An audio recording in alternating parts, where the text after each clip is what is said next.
saya lanjutkan kepada materi yang akan saya sampaikan, ya, yaitu adalah mengenai dasar hukum pendidikan kewarganegaraan. Ya, kalau tadi ada dari tingkat SD, SMP, SMA, nah ini di tingkat perguruan tinggi, seperti juga salah satu pendapat dari Nathan, ya, karena memang pendidikan karakter itu tidak mengenal usia, kan begitu. Kalau mata kuliah umum pendidikan kewarganegaraan itu terkait dengan nasionalisme, patriotisme, itu juga tidak mengenal usia, kan begitu ya.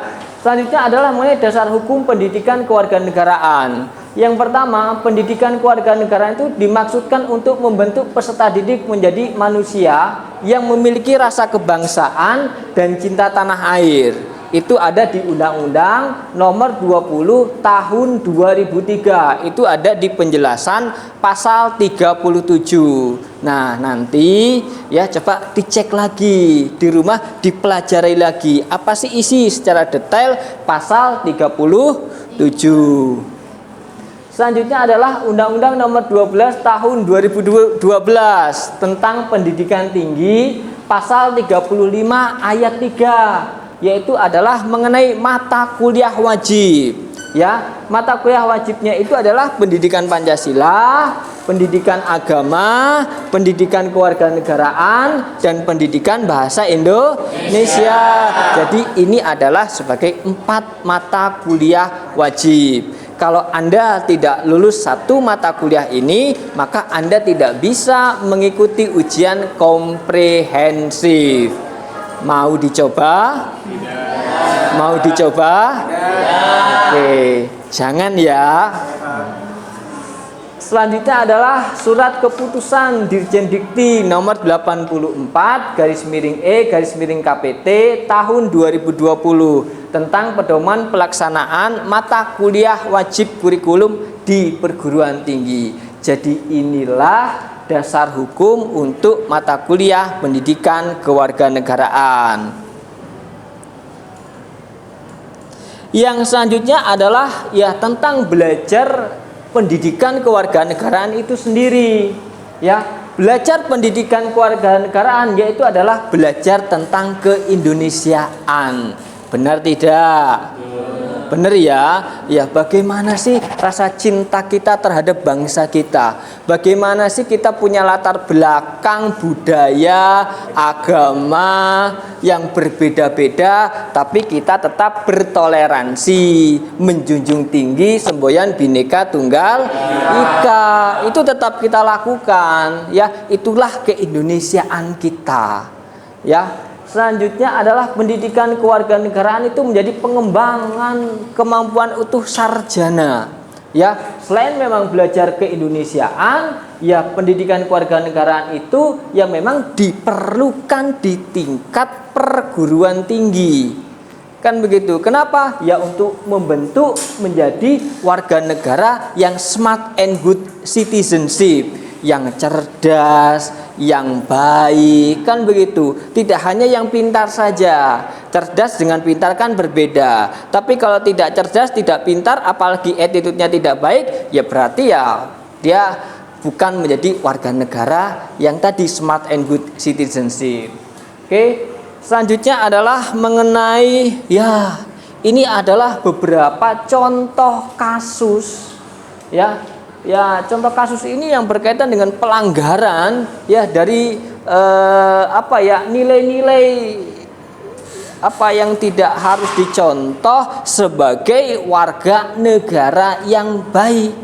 Kan begitu ya. Ada misalnya jaksa tangguh penerima adiaksa duduki jabatan. Kajati Lampung ada viral video siswa SMP di Lampung dianiaya seniornya. Ya toh ada heboh diduga korban pembacokan terkapar di Palembang. Terus ini ada apa lagi? Regi ini bisa dibaca tidak Regi? Apa ini? Bisa Pak.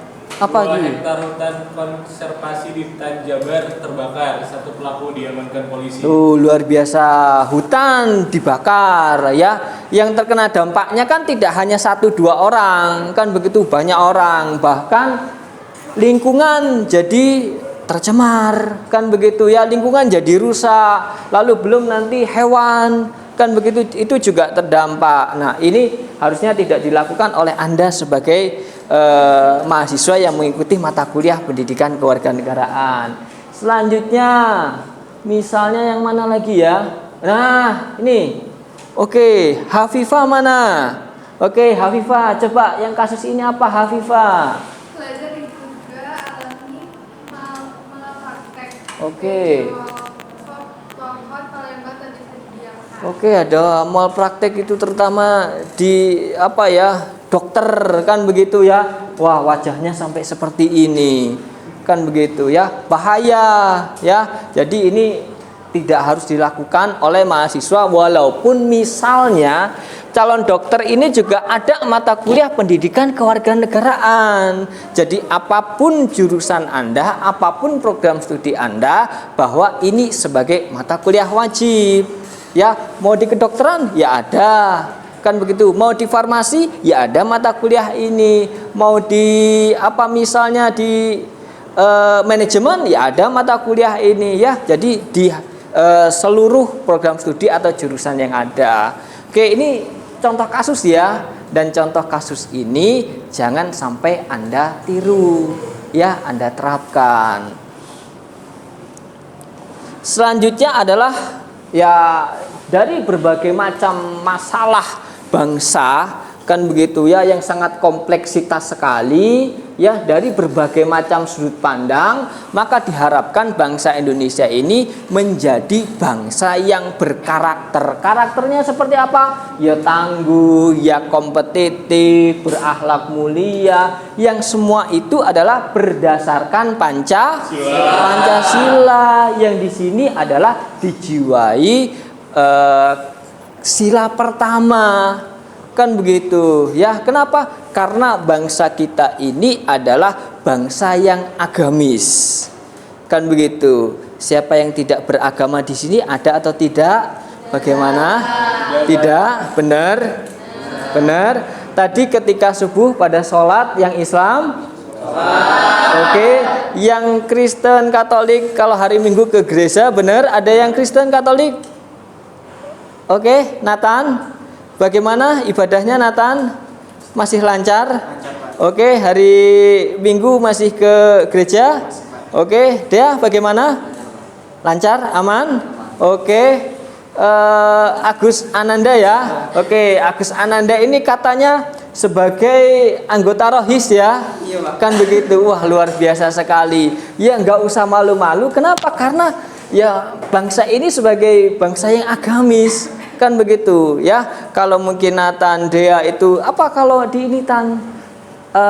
Mungkin ada, kalau di Islam ada Rohis gitu, kalau di ini pemuda gereja mungkin atau apa? Iya Pak, ada kebaktian pemuda Pak. Kebaktian pemuda namanya, kan begitu ya. Jadi ya sama-sama, kan begitu, sebagai bangsa yang agamis, kan begitu ya. Sumbernya yaitu adalah Pancasila, sila pertama. Walaupun toh dalam konsensus nasional ya, kalau kita itu terkadang dikenalnya dengan 4 pilar. Padahal yang lebih tepat adalah konsensus nasional. Kenapa? Karena Pancasila itu adalah dasar, bukan pilar. Jadi nomenklatur yang tepat adalah konsensus nasional, yaitu ada Pancasila, ada Undang-Undang Dasar 1945, ada Bhinneka Tunggal Ika, ada NKRI. Oke, jadi ya ini yang bisa saya sampaikan secara singkat ya. Mungkin harus Anda pahami ya, bahwa mata kuliah pendidikan kewarganegaraan ini sebagai mata kuliah wajib sebagai Anda calon sarjana ya.